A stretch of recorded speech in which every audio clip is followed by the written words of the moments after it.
And first up, an event in St. John that used rich desserts to help enrich the lives of residents at the Kingsway LifeCare Alliance.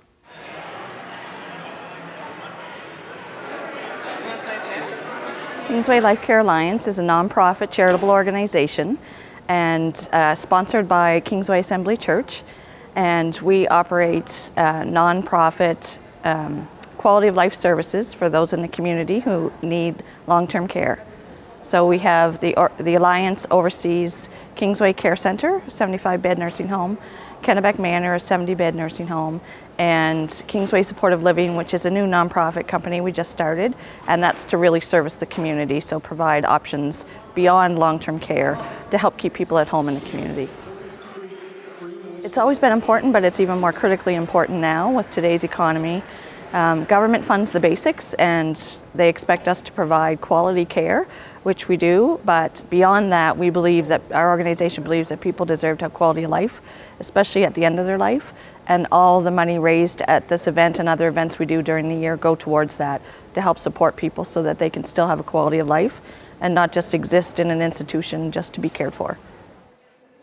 We look to the community to help us fund capital projects in our homes, and some of the things that we've done in our homes, one was the bus at Kennebec Manor and a specialized sensory room there for people who have dementia, and as well at Kingsway Care Centre our capital campaign has allowed us to fund 7 courtyards, and we've got most of those supported now, and the greenhouse, an indoor playground, and a sensory room, and we've been able to do so much with the generous support of the community, and it all goes to help our residents live a better life. Our whole mission is to give purpose and meaning to every life, and we truly believe that people need a purpose in life to still feel useful and still feel like they can contribute to the community. And when you have that, you'll see people experience more joy. They'll be awake longer. They won't be focusing on their illness. They'll be focusing on their abilities and what they can do to help in the community. Some of our seniors at Kennebec this past Christmas, just for example, they knit mittens for the classroom that they go to every week to see the grade 2 kids at one of the local schools. And some of the kids, the teacher had said that a lot of the kids there don't have mittens. So the residents helped in making that happen for the kids there. And that made them feel really good. And that's what quality of life is all about. We care for anybody, and our age range is actually from some people in their 30s to people over 100.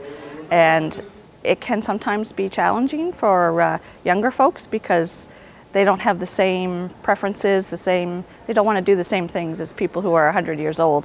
So it just makes events like this even more vital because then we can do more with the funds.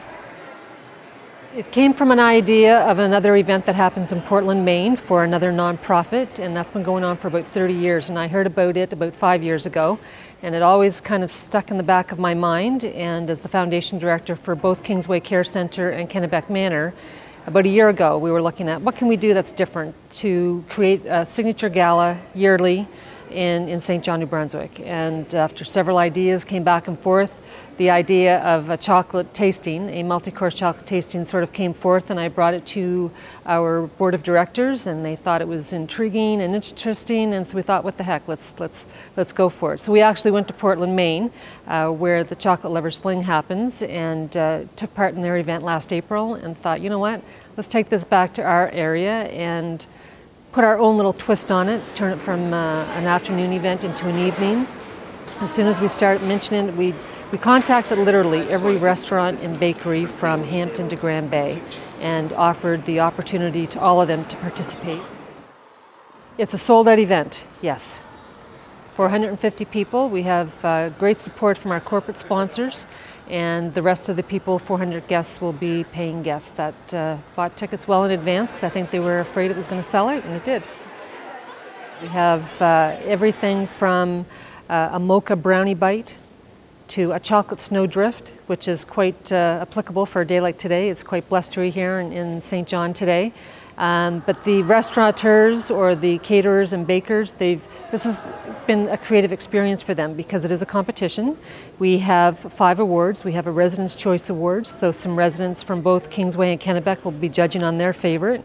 We have a People's Choice Award, so everyone in the room here tonight will be able to choose what their favorite was. And then we have a celebrity panel of judges that will choose a first, second, and third award. So it's a bit of a competition. It's the bragging rights of who can be the best chocolate creator in St. John, New Brunswick. So that's creating some excitement as well. This whole event has created such excitement in the community, from the creators of the chocolate entries to our volunteers wanting to volunteer, because of course they get to sample some of the chocolate too by volunteering and helping us out tonight. So all of our wait staff are volunteers. But also W. Smith and Company Fine Jewelers in Brunswick Square donated a chocolate diamond bracelet. And we've been selling tickets on those for a couple of weeks. And tickets will be sold here tonight at the event. And Wayne Smith, the proprietor of Smith Jewelers, will be making the draw at the end of this evening. So that's very exciting. It got a little crazy there at the end. We waited to the last minute to kind of plate because we're so close. So we wanted everything to be cold and nice and fresh. But yeah, it all came together in the end. How long did it take you to get it plated tonight? Probably took about an hour and a half. With how many people? At one point there was 4 people. Yeah. And so overall, you're pretty happy with the way it turned out? I'm ecstatic. I think it's great. I'm really excited to see how everyone likes it. Definitely fun. Definitely fun for myself to be here, fun for my staff, because they've actually never done anything like this before. We're doing a take on a s'mores, which was a dessert that we actually created this past summer when camping season came around, and got a few interesting twists on it. It was a nice collaborative effort between myself and all my kitchen staff. We pooled our ideas, and we came up with what I think is a pretty cracking dish. Chocolate is one of those amazing mediums for chefs. It's just so versatile, and there's so many applications, be it the obvious sweet ones to amazing savory ingredients that you can combine with chocolate to create really cool dishes. And it just has so much history behind it. It's one of those amazing ingredients that every chef has in his kitchen. When I'm judging chocolate, I'm looking for some key technical aspects like tempering. You know, is the chocolate tempered properly? Is it, you know, did they not add, say, water to it? Is it grainy? And then there's obviously the flavor. When it comes right down to it, chocolate competition is about the flavor. I don't know about you guys, but when I get older, I definitely want to have dance partners like that. Pretty crazy. I'm so excited to be a part of this event. There's, you know, I mean, there's so much good. It's raising money for the most important people in our community, our seniors. These are the people that paved the road for us to get, you know, create the life that we're living now. So it's so nice that you know, this is giving back, and you know, we're going to put some memories there for our seniors.